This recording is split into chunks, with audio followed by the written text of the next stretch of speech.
We're going to get back to this NBA.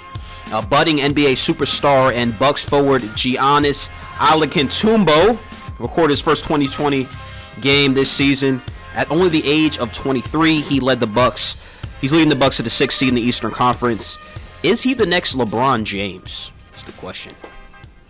He's building that way. He's really good. The thing is, he's in Milwaukee. How much press, how much coverage does he get? What if he's in New York, or if he's in Miami, or if he's out in LA? Every single night you'd hear stuff on Giannis. It's incredible. He's a bundling superstar, and he's finally exploded. It's like people were starting to know actually about him last couple of years, and then he just kept playing and building, and all of a sudden it's like, oh wow, Milwaukee's got some kind of player out here. He's pretty darn good. The Greek Freak, they call him. Yeah, the Greek Freak's pretty good. Where do you have him ranked on your top NBA players list? Currently, he's top, probably top 15, top 10. You said top 15. Here's my list. You said top 15, top 10? Sure, okay, yeah. Okay. I don't really have 15 players better than him, but here's the list I kind of came up with. Correct me if you disagree. Okay. Number 1, LeBron James. Number 2, Kevin Durant. Number 3, James Harden. Number 4, Steph Curry. Number 5, Russell Westbrook. Number 6, Anthony Davis. I have Giannis at 7. I think I got his name right this time. I got Giannis at 7. I'll tell you why he's only 7th on my list. I'm not hating. I love his game. He can get to the basket, score at will, long arms, long legs. Mid-range game is okay. But the three-point shooting, 27% from the three-point shot. He only attempts 1 a game. I have my concerns about that. What if he runs into like a Kawhi Leonard type of defender? But what do you think about my list? No. You like it? No, that's completely fair. He's totally in that range. Like you said, you make an argument for James Harden in that same area. It's tough. Yeah, I had a tough time dealing with Russell Westbrook and Steph Curry. You mentioned there Kawhi Leonard. He's a very underrated player that doesn't get a lot of love because he plays out in San Antonio. Like you said, that's another Porzingis up in New York. Yeah, he's good, but he's not smelling my top 10. No, he's not smelling my top 10. No, that's fair. That all of that, I feel like that area right there could be. You can make an argument for, you know what, I like Kawhi at 7 or 8, or I like Harden at 7 or 8, or, Porzingis, and that's fine. I mean, I'm not disagreeing with that's a good list, and I feel like he falls within that area. Now, do you think the Bucks will make the playoffs? How do you feel about the Bucks team overall? They're building. Let me see here. Where are they in the standings right now? I've got right now they're in 6th place. Oh, in the East, yeah, they're in. Yeah.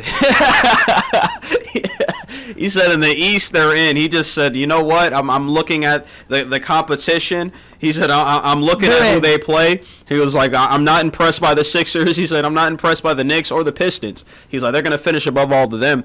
I like them. I think they're a pretty good team. Giannis, he leads the team with 4.5 assists, which isn't good. I think that they need to pass the ball more around. Chris Middleton is highly underrated. I don't know if you've seen this guy. His mid-range shot is nice.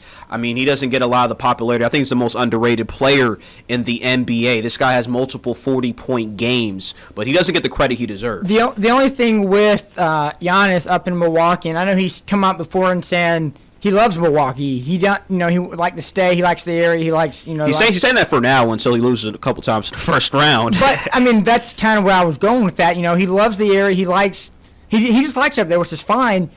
Is he going to be able to get another star or two up to Milwaukee? That's going to be the biggest problem, I think, for him to get a star to pair with him, because it's all about a paired, teamed up super team mega league right now. Is he going to be able to get someone to come up to Milwaukee and play with him? My gut tells me no, just because they'd rather go to a nicer location, whether it's LA or New York or Miami. I think it's going to be very tough to get another star to pair with him up in Milwaukee. And I agree with you right there. I don't think he's going to be able to get some help. I don't think people are going to want to go play with him in Milwaukee. He's probably going to go somewhere if he's that type of guy. But maybe he's a Russell Westbrook type of player and wants to sit and build the franchise maybe through the draft. I mean, Chris Middleton, he's a great piece. They got Malcolm Bodges. He's okay, pretty good point guard. He won some awards last year on TNT. I think they're okay. Now, speaking of trades, we talked about Cleveland. Let's talk about the Lakers. Should the Lakers trade Lonzo Ball? That's the question. Locke, you got it. Do they want to trade? The only reason they'd trade him is just get rid of his dad, and then they'd be trading his dad. No, he's a rookie. Let him develop. Let him see what he can do. Let him grow. It's his first season in the league, and there's still time. We know the Lakers are down. Gotta let him develop. I mean, he's averaging 10 a game. That's not terrible. Seven rebounds and 7 assists. That's what you want for your ball handler. So right now as a rookie, now if he develops into more of a scorer, good. But you don't want to lose that opportunity with all the potential he has. I'll say this: the Lakers are flat out. Okay, camera's back on me too. That's good. The Lakers would be flat out dumb to trade Alonzo Ball. Lonzo Ball, his three-point shooting can get better. We saw him last week against the Spurs. He was stroking that thing. He was hitting his three-pointer. He felt his stride in the first half, and he was hitting the open guys. Brandon Ingram, he's coming into his own, and when he could find a guy like him, Julius Randle down low, he could get better. But I think Lonzo Ball. And the thing that impresses me the most about him in his game right now, he's so unselfish. 7th overall in assist. I'm not talking about amongst rookies. I'm talking about overall. This is a grown man's game. I love his demeanor as well. This is the type of guy who you want. Doesn't get too high, doesn't get too low. But his father, on the other hand, he is a problem. He's a manipulator. He's a social media marketer, which I respect. I don't respect that he got on Luke Walton, because I thought throwing the coach under the bus, that wasn't a good look. That hurt the morale of the team. But he's a smart guy. But if they could trade him, back to my point, and not Lonzo, that'll be beneficial for the Lakers. But for the Lakers, if they want to make any type of move, I'm going to bring it here, then they should trade Julius Randle. If they can move a guy like Julius Randle and somehow get DeMarcus Cousins, that'd be nice. Or Anthony Davis. They do need big man help. I'm not feeling Brook Lopez. I don't think he's the future of the Lakers. He's okay. He's a good piece. But he's not the future of the Lakers. So if the Lakers are going to make a trade, somehow, some way, he's going to be a restricted free agent, move Julius Randle, somehow make a trade for DeMarcus Cousins, or maybe in the offseason could make some things happen, or Anthony Davis. That Anthony Davis, to me, is a piece that will be moved. I know I brought it up with Cleveland. It's not likely he'll go to Cleveland, but that is a piece that I think will be moved. What do you think about Anthony Davis?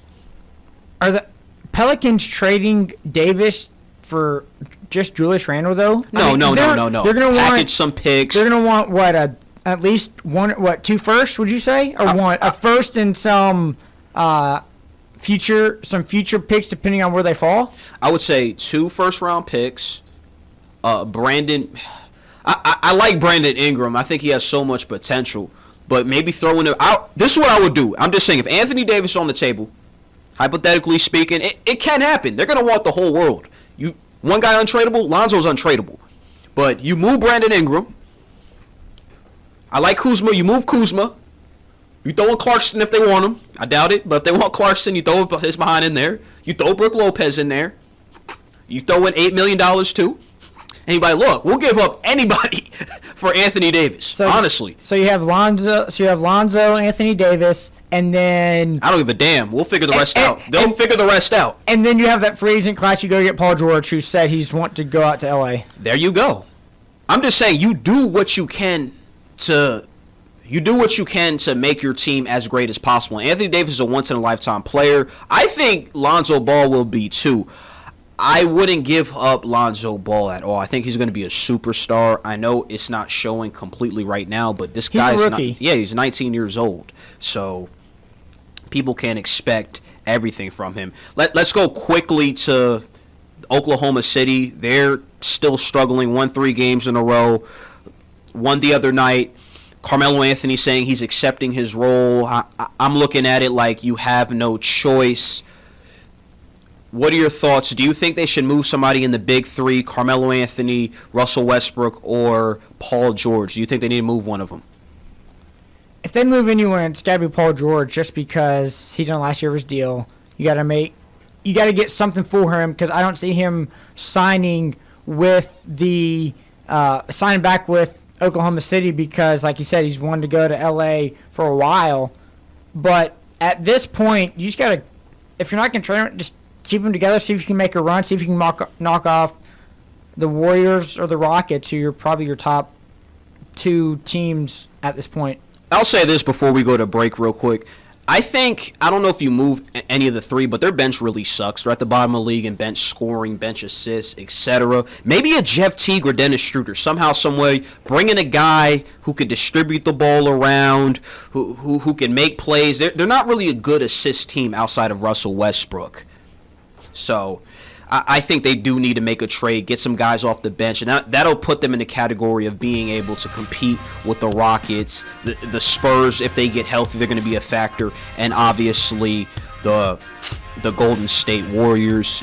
And right now, we will be going to commercial break. The Final Play on the Just Good Network. You're listening on the Just Good Network, The Final Play.